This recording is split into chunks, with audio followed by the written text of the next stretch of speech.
Market లో invest చేసి మీ డబ్బులు డబుల్ చేసుకోవాలనుకుంటున్నారా? సుందరరామిరెడ్డి గారి లైవ్ సెమినార్ కి అటెండ్ అవ్వండి.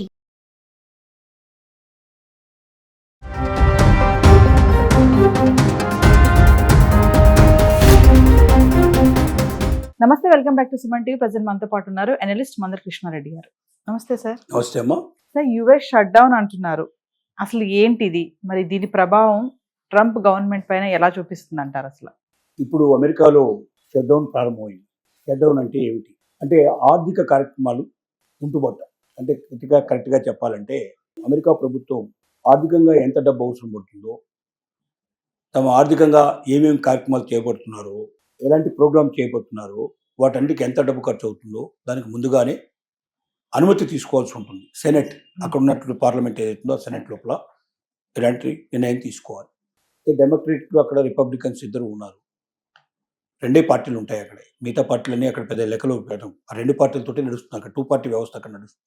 కానీ అక్కడ కావాల్సిన మెజార్టీని సాధించుకోకపోవడం వల్ల ఆ బిల్లు పాస్ కాదు. ఇప్పుడు ఆర్థిక సంబంధమైన బిల్లు పాస్ కాదు. అప్పుడు ఏమవుతుందంటే డబ్బులు రిలీజ్ కావు. వేటికి రిలీజ్ అవుతాయి అంటే అత్యవసరమైన సేవలకు మాత్రమే డబ్బులు రిలీజ్ అవుతాయి. మిగతా వాటన్నిటికీ రావు. జీతాలు, బత్యాలు ఇవన్నీ కూడా ఆగిపోతాయి ఎక్కడికక్కడ. ఫలితంగా 40% ఆఫ్ ది ఎంప్లాయీస్ సెలవుల మీద బలవంతంగా వెళ్లాల్సిన పరిస్థితి ఏర్పడింది. 8 లక్షల మంది సుమారుగా సెలవుల మీద వెళ్తారు. అంటే ఆ 8 లక్షల మంది చేసే కార్యక్రమాలన్నీ కూడా ఆగిపోతాయి కంప్లీట్గా. అంటే ప్రైవేట్ వాటికి వర్తించవు, గవర్నమెంట్ వాటికి మాత్రమే వర్తిస్తాయి. దీనివల్ల ఏమవుతుందంటే చాలా కార్యక్రమాలు ఆగిపోతాయి. పబ్లిక్ చాలా ఇన్కన్వీనియన్స్ ఏర్పడుతుంది. అత్యవసరమైన సేవలు మాత్రమే, అంటే మెడికల్ సేవలు లాంటివి, తర్వాత ముఖ్యంగా ఈ క్లీన్ చేయటం, దాన్ని మొత్తం కూడా పారిశుద్ధ్యం చేసేటువంటి అట్లాంటివి కొన్ని మాత్రమే నడుస్తాయి. మిగతావి మాత్రం కొద్దిగా రిలాక్స్గా ఉండేవి ఏవి కూడా నడవు. అంటే మిగతా ఏదో ఇన్ఫర్మేషన్ ఇచ్చేటువంటి కానీ, ప్రాపర్ ఇన్ఫర్మేషన్స్ ఇచ్చేటువంటి కానీ, ఇంకా కొన్ని అంటే మొత్తం గవర్నమెంట్ చాలా రకాల డిపార్ట్మెంట్ ఉంటాయి కదా. ఈ డిపార్ట్మెంట్లో 8 లక్షల మంది ఒకేసారి సెలవు మీద బలవంతంగా వెళ్లాల్సిన పరిస్థితి ఏర్పడితే వీళ్ళకి ఎవరికి జీతాలు రావు.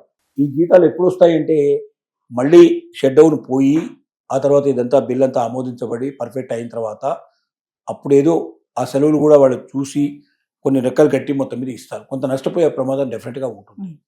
అంటే ఒకవైపున కార్మికులకి అసౌకర్యం ఏర్పడుతుంది, ఉద్యోగస్తులకి కష్టాలు ఏర్పడతాయి. ఇది షట్ డౌన్ అనేది ఈ ప్రక్రియ అమెరికాలో కొత్తదేవి కాదు. 2019 లోపల 36 రోజుల పాటు, అది ట్రంప్ ఉన్నటువంటి సందర్భంలోనే అంతకుముందు కూడా జరిగినటువంటి సందర్భాలు ఉన్నాయి. ట్రంప్ మొదటిసారి వచ్చినప్పుడే 3 సార్లు షట్ డౌన్ జరిగింది. అందువల్ల షట్ డౌన్ అనేది కొత్త విషయం కాదు. కానీ షట్ డౌన్ వల్ల ఏమిటి నష్టం అంటే ఈసారి షట్ డౌన్కి మిగతా షట్ డౌన్లకు తేడా ఏమిటంటే ఈసారి షట్ డౌన్ లోపల అనేక రకాలుగా పబ్లిక్ ఇప్పటికే ఇన్కన్వీనియన్స్ ఎదుర్కొంటున్నారు. దానికి తోడుగా కొత్తగా ఇంకా కొన్ని ఇన్కన్వీనియన్స్ జరగడం వల్ల, అంటే పూర్తిగా దాంట్లో ఉండేటి కొంతమంది ఎంప్లాయీస్ పనిచేయకపోవడం, కొంతమంది కార్మికులు పనిచేయకపోవడం, తద్వారా ప్రజలకు అసౌకర్యం ఏర్పడటం, ఈ అసౌకర్యాన్ని భరించడానికి సిద్ధపడలేని పరిస్థితులు ఏర్పడటం. ఎందుకంటే ట్రంప్ తీసుకున్న సుంకాల పెంపుదల కోసం వల్ల చాలా వస్తువుల యొక్క రేట్లు విపరీతంగా పెరిగిపోయాయి. చాలా సర్వీస్ యొక్క రేట్లు బాగా పెరిగిపోయినాయి. అంటే ఆల్రెడీ బతకడమే చాలా కష్టంగా ఉండే పరిస్థితి వాళ్ళ అమెరికాలో ఏర్పడింది. కాస్ట్ ఆఫ్ లివింగ్ విపరీతంగా పెరిగిపోయింది. ఈ పరిస్థితుల్లో వచ్చే జీతాలు కూడా రాకుండా వాళ్ళు ఎంతకాలం ఉండాల్సిన పరిస్థితి ఏర్పడుతుందో తెలియకుండా వాళ్ళు మరి బతకడం చాలా కష్టం. అమెరికాలో సేవింగ్ చేసుకోవడం చాలా కష్టం. సేవింగ్స్ ఉండవు ఎక్కువ భాగం. మండే టు ఫ్రైడే గాడిదలాగా ప్యాకేజ్ చేస్తారు. సాటర్డే సండే వీక్ ఆఫ్ అంటారు.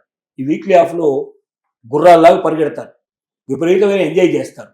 అంటే వచ్చినట్టుగానే ఖర్చు పెట్టుకుంటాం తప్ప, ఎందుకంటే ఆఫ్టర్ 60 ఆటోమేటిక్గా వాళ్ళని గవర్నమెంట్ పోషిస్తుంది. కాబట్టి వాళ్ళకి ఏంటి 60 తర్వాత సంపాదించలేని పరిస్థితి పడడం కూడా గవర్నమెంట్ చూసుకుంటుంది. కాబట్టి 60 ఏళ్ళ దాకా ఎలాగో సంపాదించగలిగే కెపాసిటీ ఉంటుంది. కాబట్టి సంపాదించు, ఖర్చు పెట్టు, నిలవలే ఉండవు. కాబట్టి ఒక్క నెల జీతం రాకపోయినా అలల్లాడిపోయే పరిస్థితి ఏర్పడుతుంది. అలాంటప్పుడు మరి గతంలో అత్యధికమైన రోజులు షట్ డౌన్ లోపల 36 రోజులు ఉన్నాయి. కాబట్టి ఆ 36 రోజుల కన్నా ఎక్కువగా ఒకవేళ జరిగినా కూడా ఒక నెల జీతం రాకపోయినా లక్షలాది మంది అల్లల్లాడిపోయే పరిస్థితి ఏర్పడుతుంది.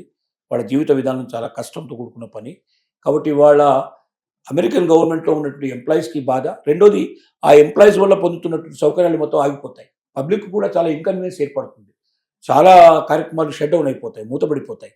ఆ మూతపడిపోవడం వల్ల ప్రజలకు సరైన సమాచారం దొరకదు, ప్రజలు చాలా ఇబ్బంది పడిపోతారు. వాడికి ఏం కావాలో అది కరెక్ట్గా తీసుకునే పరిస్థితి ఏర్పడుతుంది. ఇలాంటివి అనేక రకాల ఇబ్బందులకు ప్రజలు లోనవుతారు. ఇది షట్ డౌన్ యొక్క మహత్యం. ఈ షట్ డౌన్లోంచి ఎంత వీలైతే అంత తొందరగా బయటికి రావాలనేది కోరిక. దానికి ఏం చేస్తారంటే వీళ్ళు ఇచ్చినటువంటి సమర్పించిన బిల్లులో కొన్ని మార్పులు తీసుకురావడం కన్నా ప్రయత్నం చేస్తారు, లేదా ఎవరైతే ఒప్పుకోవడం లేదో వాళ్ళని ఒప్పించే ప్రయత్నం చేస్తారు.